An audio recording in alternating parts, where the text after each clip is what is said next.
Vous êtes dépassé par les événements? Tao te l'aide est là pour vous écouter.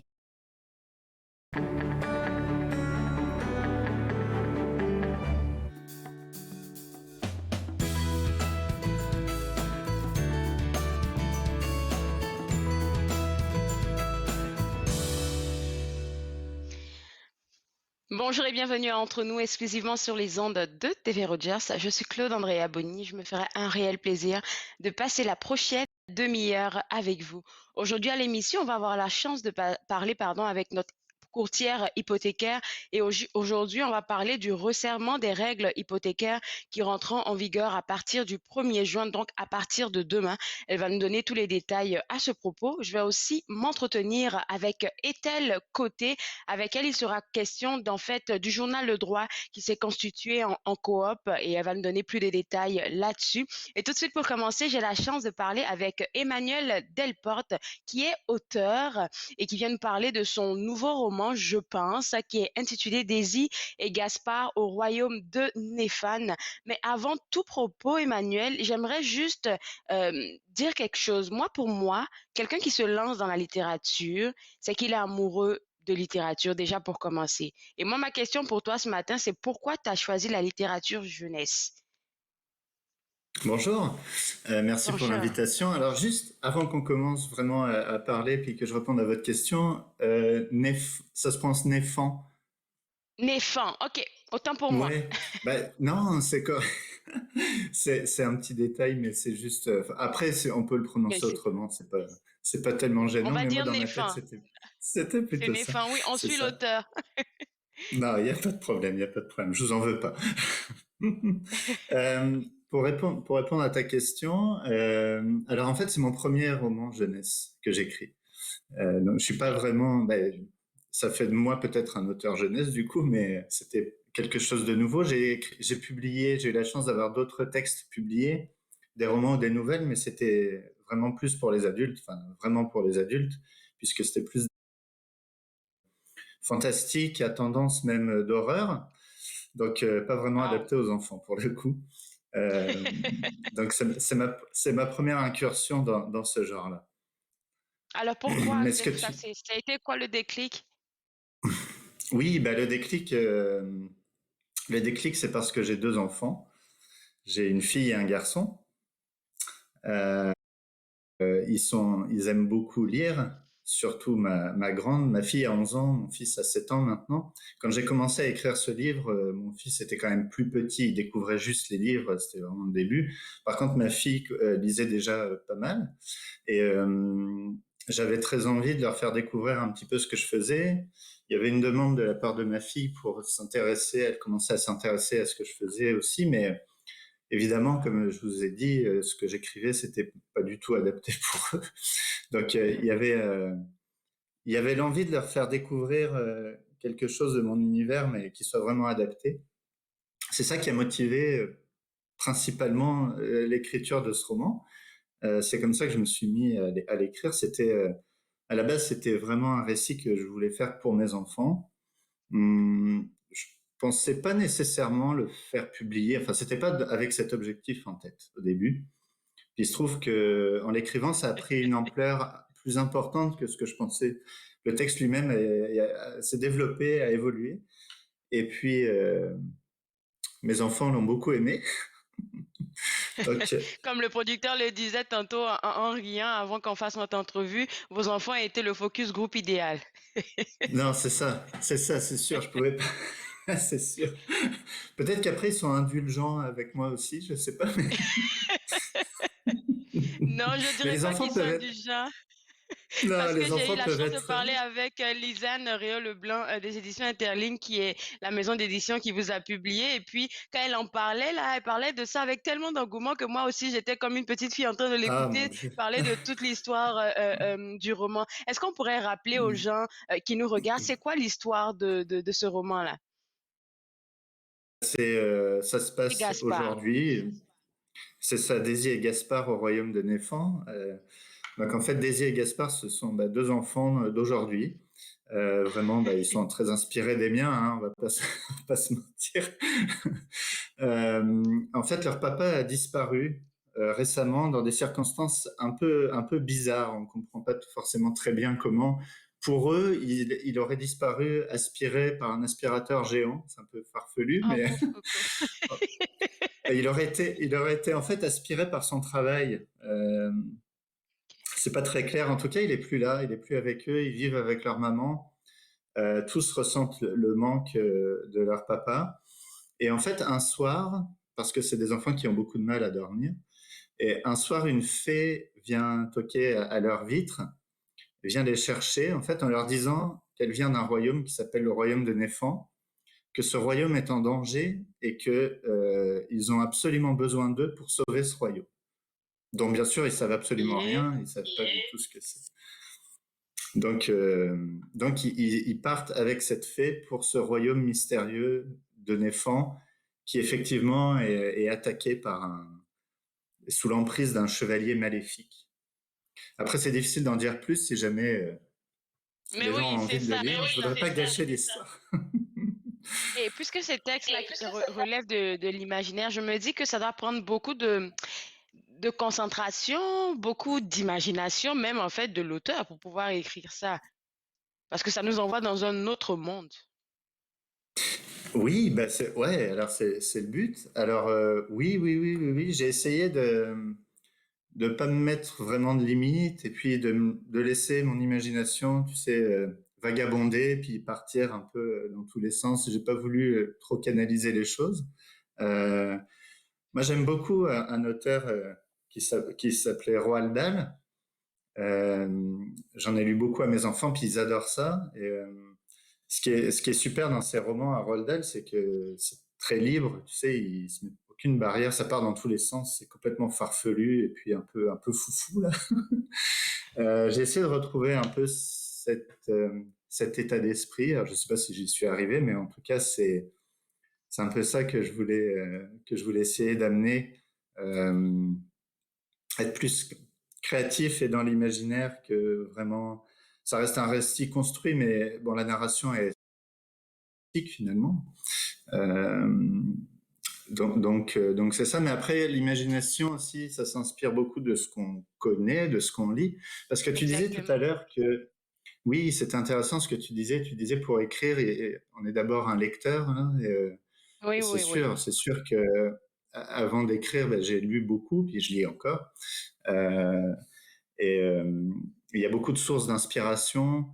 Euh, alors, en tant que papa qui lit des livres à ses enfants le soir, j'ai essayé de faire un peu dans mon livre, d'amener ça aux parents qui lisent des livres à leurs enfants. Tu sais, des petits Oui. clins d'œil sur des références un peu geek, de la culture populaire. Donc, il y a des références au Seigneur des Anneaux, à Harry Potter, à des Ah, choses comme ok, ça. oui, Harry Potter, Ouais, oui. Ouais, oui. Puis donc il y là, a moi, un j'étais en peu train de de. penser, peut-être que je me trompe vu mon analyse, mais quand j'ai lu la biographie, ta biographie, Emmanuel, je me suis rendu compte que tu étais aussi infirmier en soins intensifs. Et vu que Daisy et Mhm, Gaspard, en fait, oui, ils se sentent mal parce que papa n'est plus là, mais en même temps, ils se mhm. sentent bien dans notre bord parce qu'ils sont amenés à être responsables pour sauver un autre royaume. Fait qu'ils sont un peu dans l'évasion. Ils oublient le moment où papa n'est pas là, où ils ressentent le manque. Est-ce qu'il y a un lien entre le fait que tu été, que tu es infirmier en soins infirmier, oui, en soins intensifs, pardon, et cette histoire-là, d'apporter un peu de réconfort aux enfants? Moi, j'ai vu un lien dedans, peut-être que je me trompe. Non, alors bah, non, c'est possible. Alors c'est vrai que parfois c'est les lecteurs qui amènent des clés à l'auteur. Tu sais, quand on Oui, écrit, on fait certaines choses de façon très consciente. On peut traiter des thèmes de façon volontaire, puis parfois on met des choses dans soi-même, on ne se rend pas compte de leur provenance, tu sais. Et c'est oui, intéressant ce que tu dis, oui, parce que peut-être qu'effectivement, il y a un lien. Alors moi, je travaille pas en pédiatrie, hein, je travaille pour les adultes, mais c'est ok. sûr que j'ai vu, ça fait 15 ans que je suis infirmier aux soins intensifs, donc au cours de ma carrière, malheureusement, j'ai vu beaucoup de gens mourir, et Des puis parents, parfois des papas, des parents, oui, qui laissaient des enfants jeunes derrière eux. C'est toujours très triste et puis très difficile. Et c'est sûr que bah, la littérature, c'est une évasion, comme tu dis. Ça permet ça permet d'échapper à une réalité qui peut être difficile parfois, ouais, c'est sûr, c'est sûr. Premier roman Donc si ça jeunesse, peut amener ça, Daisy. Là, de ce bord-là, premier roman jeunesse, Daisy et Gaspard au royaume de Néfin. Je l'ai bien dit pour cette fois. merci, Disponible aux éditions Interligne. Merci beaucoup, Emmanuel. Et puis, tu sais quoi, moi, je vais juste te souhaiter bon succès avec ce premier roman-là. Bonne journée. merci beaucoup. Merci pour l'invitation et bonne journée. Au Merci. revoir. À vous aussi. Bye bye. Alors, pour vous à la maison, Daisy et Gaspard au royaume de Néfin, première parution jeunesse de Emmanuel Delporte, disponible aux éditions Interligne, donc www.interligne.ca, c'est le site web à visiter. On va maintenant s'entretenir avec notre belle Ethel Côté, qui aujourd'hui, on parle avec toi, Ethel, on parle de coop. Et tout de suite, pour amener le sujet, en fait, on va parler du journal Le Droit qui s'est constitué en coop. Et moi, puisque on est dans la communauté, puis on voit comment évoluent les choses, il faudrait qu'on rappelle au monde que le journal Le Droit a eu vraiment des hauts et des bas durant la dernière année, depuis que la pandémie a commencé. Mhm. Bonjour ma chère. Ben écoute, oui, on va prendre le temps de mettre en contexte. C'est pas juste le journal Le Droit. Il y a 6 journaux en tout, Oui, dont le journal Le Droit. Il y en a 5 autres un peu partout en région, toujours en région au Québec, qui appartenaient, je nommerai pas les gens, mais qui appartenaient à un privé qui a mis ces journaux-là en situation très, très difficile, presque en faillite. Et les employés et les syndicats et tout ça, ils se sont dit, il doit y avoir une façon de sauver de ces survie. médias-là qui sont Oui. importants dans la communauté. Dans notre cas, Le Droit, c'est peut-être un des plus anciens. Écoutez, ça a 108 ans d'existence. Ça a été un journal créé par des Franco-Ontariens, d'abord pour les Franco-Ontariens. Après ça a été ouvert à tout l'Outaouais, donc la Franco-Ontarie et les francophones aussi du côté de Gatineau. Mais c'est vraiment notre journal. Et 108 ans d'histoire, on ne peut pas accepter que ça soit effacé du jour au lendemain comme Ouais. ça. Et ce qui était intéressant, c'est que les employés, les travailleurs, les journalistes, des amis de nous tous et de nous toutes, là, parce qu'ils vont un peu partout dans la communauté en train de couvrir nos activités, ben, ils pouvaient perdre leur emploi. On aurait pu perdre notre journal, mais aussi beaucoup de monde dans notre communauté, des professionnels dans le milieu des communications auraient perdu leur emploi. Ceci dit, ils ont décidé de s'associer, de croire dans leur force collective. Ils ont convaincu le gouvernement. Ils ont mobilisé plein de bénévoles en Ontario et les autres journaux un peu partout au Québec pour relancer chacun des journaux comme des coopératives de solidarité locale. Puis, ils en ont créé une grande coop de solidarité qui regroupe tout le monde pour avoir des économies d'échelle, puis pour s'entraider, qui est la coopérative CN2I, qu'on dit c'est un acronyme, mais c'est vraiment le réseau du groupement des médias. Et c'est vraiment ça fait déjà même 1 an que tout ça a été mis en place et déjà les résultats sont fascinants parce que cette solidarité-là a pas juste fait sauver les journaux, mais aussi consolide les emplois. Puis même en Ontario français, on a vu même l'embauche d'un nouvel agent de rayonnement, on maintient le poste à Queen's Park. Tu sais, comme il y a des belles choses pour vraiment couvrir les nouvelles franco-ontariennes. Donc, ceci dit, cette épopée, c'est toujours fragile, hein? Une entreprise privée ou collective qui vit un redressement ou qui a passé proche de vivre une faillite, c'est toujours fragile les premières années, mais on peut dire que le plan d'action présentement, puis l'équipe, la direction générale avec Eric Gosso, Patrick Duguay qui est président de la coop, que plusieurs ont lu ses textes dans le journal, c'est vraiment une équipe solide, puis tout le monde avec des bénévoles, on rame dans le bon sens pour vraiment s'assurer d'une pérennité pour ce journal-là. Puisque tu es là sur notre émission en tant que chroniqueuse officielle qui nous enseigne, on va dire, sur l'économie sociale, avant de continuer même en fait dans la thématique du droit, de qu'est-ce qu'ils sont en train de faire par rapport à leur coop, pour les gens qui nous regardent, j'aimerais que tu nous expliques un peu c'est quoi l'importance et le but même de vraiment se constituer en coop. Oui, on parle du droit aujourd'hui, mais ça peut être utile pour d'autres entreprises en fait qui vivent ou qui vivront plus tard des situations pareilles. Oui, ben écoute, les coopératives en Ontario français, ça existe depuis presque 150 ans. Connaît les caisses populaires. C'est une coopérative financière. On fait souvent allusion à Desjardins parce que c'est la caisse ici, c'est Desjardins. Mais Desjardins était à Ottawa, à la Chambre des communes, quand il s'initiait à ce que c'était les coopératives, puis quand il a découvert Rustico, puis des coopératives. Donc, oui, il est déménagé à Lévis, puis il a créé la première là, mais il a vraiment laissé sa trace et c'est pour ça que très vite en Ontario français, on a emboîté le pas à créer une coop financière, mais dans les mêmes temps, on a créé des coops agricoles parce que les francophones étaient en milieu rural, puis ils avaient besoin de s'associer pour répondre à leurs besoins d'intrants, financement et tout. Ceci dit, toutes les coopératives, que ce soit il y a 50 ans ou encore aujourd'hui, puis il y a de plus en plus de francophones qui en créent des coopératives dans tous les secteurs d'activité, c'est parce qu'ils ont un besoin commun puis parce qu'ils ont décidé d'entreprendre ensemble, mais sous forme coopérative. Donc, la forme coopérative peut être à but lucratif, à but non lucratif. Il y en a dans tous les secteurs d'activité. Puis, pour les coops de travail, il faut être au moins 3 personnes qui ont le goût de se créer un emploi ensemble. Mais pour les autres coopératives, 5 personnes peuvent créer une coopérative. Et il y en a de l'habitation, garderie, de soins de santé, transport, médias, si on regarde le journal Le Droit. Le droit, Mais il y oui. en a vraiment dans tous les secteurs d'activité. Puis il y a un grand mouvement coopératif ontarien, francophone, anglophone, pan-canadien, bilingue, mais même aussi international. Et toutes ces coopératives-là ont la même définition qui vient de l'Alliance coopérative internationale, adhèrent au même principe, puis, dans les principes, entre autres, il y a l'engagement dans sa communauté. Si on fait le lien avec le droit est engagé dans sa communauté, coopère avec les autres coopératives. Il y a une contribution des membres, donc les membres adhèrent à la coop et tout ça. Donc, on respecte les principes comme n'importe quelle autre coopérative, mais les journaux ont choisi la coop de solidarité parce qu'il va y avoir plus d'un type ou plus d'une catégorie de membres. Il y a des membres utilisateurs, comme toi et moi qui lisent le journal, mais il y a des membres travailleurs, les gens qui travaillent. Et là, c'est qu'on amène toutes les forces vives au sein de ces coopératives-là pour vraiment les développer, les rêver, les développer et les faire croître.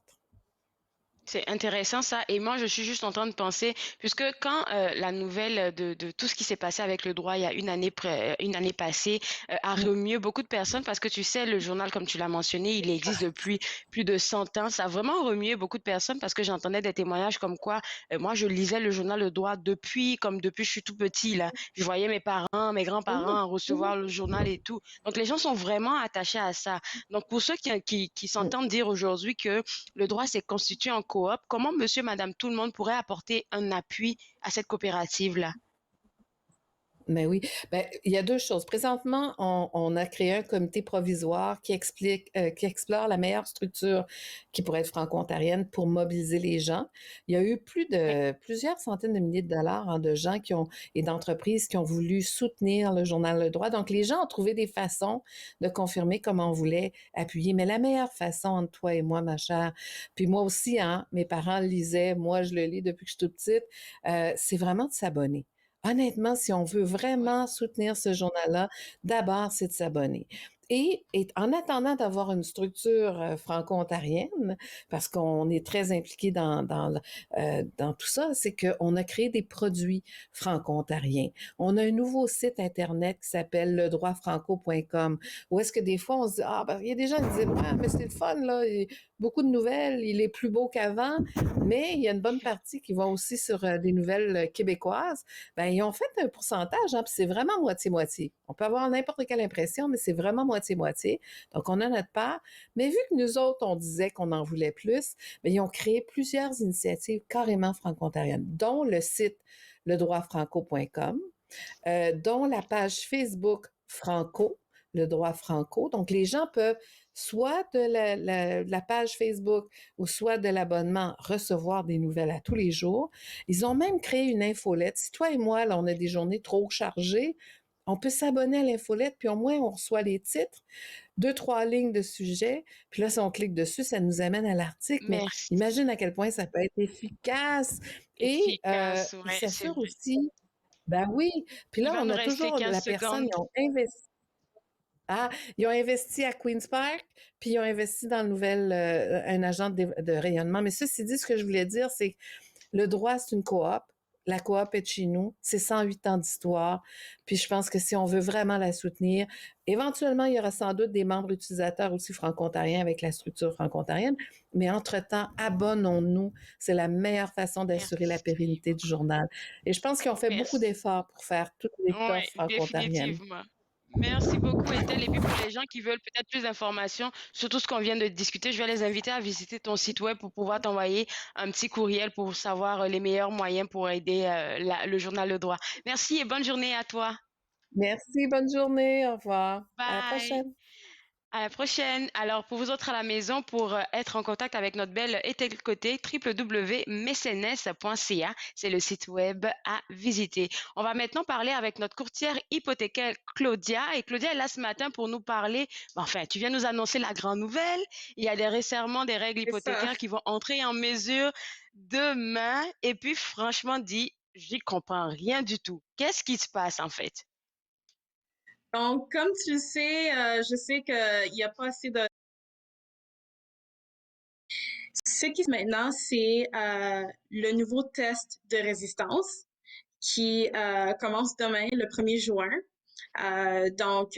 Vraiment, ce test de résistance est un test de qualification pour toute personne qui va avoir une hypothèque ici au Canada doivent faire ce test de résistance comme vous le voyez dans l'article ici. Alors ici, c'est le ministère des Finances qui nous ont annoncé jeudi que le test de résistance a maintenant changé de 4,79% à 5,25%. Et ce test Qu'est-ce de que cela résistance veut vraiment, dire? ouais, donc c'est ça.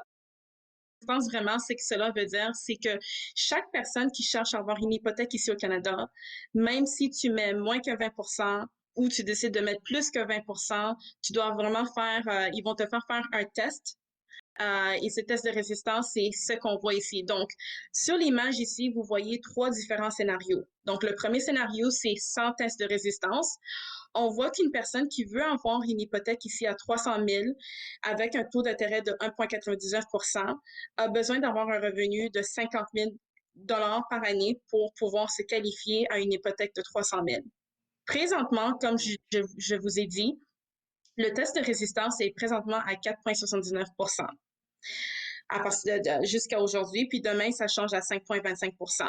À 4,79%, on voit que la même personne qui cherche à avoir une hypothèque à 300 000 avec un taux d'intérêt de 1,99%, ils ont besoin d'avoir un revenu annuel de 65 000. Donc, c'est une augmentation de 15 000 sans le test de résistance et avec un test de résistance à 4,79%. À 5,25%, Wow. pour ce même hypothèque, c'est ça, pour ce même hypothèque, avec un taux d'intérêt de 1,99%, cette même personne-là doit avoir maintenant un revenu de 69 000 pour se qualifier pour cette hypothèque-là. Donc, on voit quand OK. même qu'avec les 3 scénarios, c'est quelque chose. Oui, oui, c'est quelque chose là et puis je vois les montants, je commence à avoir un peu de vertige là, mais en fait, je pense que c'est malheureusement, c'est la pandémie qui veut ça. On s'est dit, que c'était pas le bon moment pour acheter une maison, mais il faut dire que le marché de l'immobilier est devenu tellement fou. J'en connais des gens autour de moi qui voulaient acheter une maison qui finalement se sont dit: «OK, tu sais quoi? Je pense que je vais prendre une pause» et là, on voit que ça devient beaucoup plus sérieux selon moi avec, ces nouvelles, C'est ça. mesures. Et c'est exactement ça. Parce que, comme vous le voyez dans le marché maintenant, les gens se retrouvent à mettre 300 000 dollars de plus que la valeur de la maison. Et c'est vraiment la raison pour laquelle le ministère des Finances et la Banque du Canada ont décidé de mettre en place ce nouveau test de résistance. Donc, tu as raison, vraiment, c'est avec COVID et tout, ça a vraiment poussé les consommateurs à mettre trop d'argent sur une propriété. Donc, on voit une maison qui est C'est sur le marché ça. à 500 000, elle se vend à 800 000 ou même 900 000 des fois. Donc, ça devient trop C'est fou que la Banque du Canada cherche une façon de contrôler le marché. C'est tellement vrai, là, ton exemple que tu viens de prendre tantôt, là, je prends un témoignage de moi parce que ma sœur était en plein processus d'achat d'une maison. Pareil, elle avait une maison, je pense, à 300 000, mais le monsieur, il voulait rien savoir. Il a dit, OK, on le laisse à 300 000. Le lendemain, elle est passée à 400. Donc, ça C'est montait, là, ça, c'était comme si ça montait au feeling. Ce matin, je me réveille, non, non, je la mets à 400. Non, non, ce matin, je la mets à 450. Donc, c'est ça. c'était devenu n'importe quoi, là. Excusez-moi le terme. Ouais. Et toi, en tant que courtière hypothécaire, selon toi, puisque tu nous parles pour nous couvrir un peu et nous accompagner, c'est quoi les avantages de ça et c'est quoi les inconvénients qui viennent avec? Donc, les avantages de ce nouveau test de résistance, c'est que maintenant, comme la Banque du Canada a dit, c'est une façon de contrôler le marché. Donc, et c'est une bonne chose parce que maintenant, le marché, on n'est plus capable de le contrôler. Il y a trop de consommateurs étrangers qui viennent de d'autres pays, d'autres villes, Oui, surtout oui, Toronto et oui, Vancouver. oui, On les voit oui, vraiment venir avec plein de cash, comme on dit, et ils sont là en train de mettre, tu vois, des offres de 200 ou 300 000 plus que la valeur de la maison. Donc ça, c'est quand c'est même un vrai, c'est vrai. avantage avec le nouveau test de résistance. Le désavantage avec ça, c'est les premiers acheteurs qui veulent entrer dans le Ah, marché immobilier. j'ai oublié C'est ça le ça, c'est problème. vrai. C'est le problème avec les premiers acheteurs. Ils ont pas assez de cash. La plupart du temps, on retrouve que les premiers acheteurs ont seulement que 15 ou 20 000. Alors, ça veut dire que maintenant, ils se retrouvent que s'ils étaient préapprouvés avant le 1er juin à 300 000, Aïe, en aïe, aïe. réalité, ils vont avoir une baisse de 4 ou 5 Donc, ça veut dire que vraiment, ils vont se retrouver à 250 000 pour une préapprobation. Alors, c'est un peu difficile pour eux parce que déjà, c'est déjà assez difficile pour qu'ils rentrent dans le marché. Et maintenant, on voit que le test de résistance a été mis en vigueur à partir de demain. Donc là, en ce moment-là, est-ce que toi, tu aurais des manières d'appuyer ces nouveaux acheteurs-là? Parce que là, finalement, je me sens inclus là-dedans. Parce que nous qui pensons acheter une maison un jour, là, je me sens Ouais, inclus là-dedans. Est-ce que ouais. tu aurais des outils pour les accompagner, les aider? Ouais, donc vraiment, c'est ce que j'essaie de dire pour les premiers acheteurs. Parce que d'une façon, moi, j'encourage toujours les premiers acheteurs que même s'il y a le test de résistance, euh, c'est un temps pour se dire que peut-être c'est pas le meilleur temps pour acheter et de Ah, dire, OK, c'est vrai. peut-être c'est mieux d'attendre peut-être quelques mois. Parce que la Banque du Canada, oui, ils ont mis ce test en vigueur à partir de demain, mais possiblement que d'ici les 6 prochains mois, ils peuvent Prochaine. peut-être le changer encore. On sait jamais. Alors, c'est une façon de dire que sauve, c'est ça, sauve un peu plus d'argent, peut-être, et attends peut-être à la fin de l'année, parce qu'on sait jamais. La Banque du Canada peut dire, tu vois, peut-être que on voit que les premiers acheteurs ont un peu plus de difficultés de rentrer dans le marché, et ils peuvent S'il vous plaît. évidemment peut-être mettre un nouveau programme ou quelque chose pour les aider. Alors moi, c'était la dernière question qu'on voulait discuter vite fait. Donc je pense qu'on a déjà la réponse. C'est qui sera affecté? Moi, je pense que en premier lieu, les personnes là, qui seront affectées sont les nouveaux acheteurs avec C'est ces ça. nouvelles règles-là. Puis ensuite de ça, ben, est-ce qu'il y a quelqu'un d'autre qui ça pourrait toucher tout de suite après les nouveaux acheteurs? En, en, réel- Il nous reste 20 en, secondes. Oui, donc en réalité, pas vraiment, parce que la plupart du temps, les investisseurs, ils ont déjà assez de cash pour Assez de... aller Ouais. s'acheter une deuxième propriété. Oui. Donc vraiment, c'est les personnes qui seront affectées, c'est les premiers acheteurs. Donc toute personne c'est ça, qui se sont jamais acheté une propriété, c'est vraiment eux qui seront affectés. Puis c'est ça. Merci beaucoup, Claudia. Je vais inviter les gens à visiter ton site web à www.mortgagealliance.com pour avoir un petit discours avec toi, là, histoire de les aider un peu. Bye bye, bonne journée. Merci, bye. Alors, nous, on se voit demain à partir de 11h. J'espère que vous serez des nôtres. Bye bye.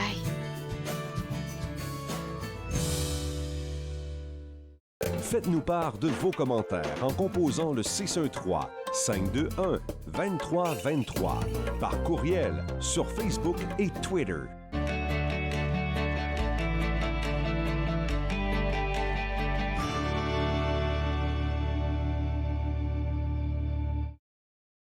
À la prochaine émission de Viens que je te raconte, c'est M. Rénal Barbary qui va nous faire rencontrer le yaourt.